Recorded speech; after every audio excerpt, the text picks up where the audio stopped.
نسل جدید دریایی با سر جستجو Thank you very much, everybody. যুক্তরাষ্ট্র যদি নিরাপত্তা লঙ্ঘন করে ইরানও পাল্টা জবাব দেবে বলে হুঁশিয়ারি উচ্চারণ করেছেন ইরানের সর্বোচ্চ নেতা আয়াতুল্লাহ আলী খামেনি। সংবাদ মাধ্যম আল জাজিরা ও জেরুজালেম পোস্টে জানানো হয়েছে এ তথ্য।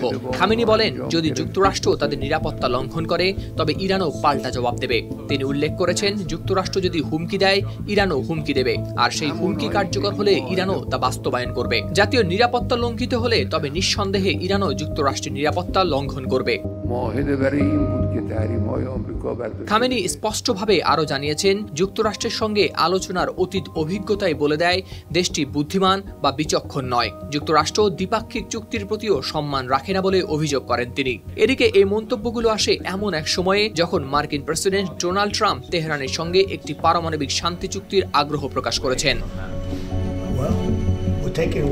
2015 সালে ওবামা প্রশাসনের উদ্যোগে বিশ্ব শক্তিদের সঙ্গে ইরান একটি পারমাণবিক চুক্তি করে, কিন্তু 2018 সালে ট্রাম্প সেই চুক্তি থেকে যুক্তরাষ্ট্রকে সরিয়ে নিয়ে ইরানের অর্থনীতিকে পঙ্গু করতে পুনরায় কঠোর নিষেধাজ্ঞা আরোপ করেন।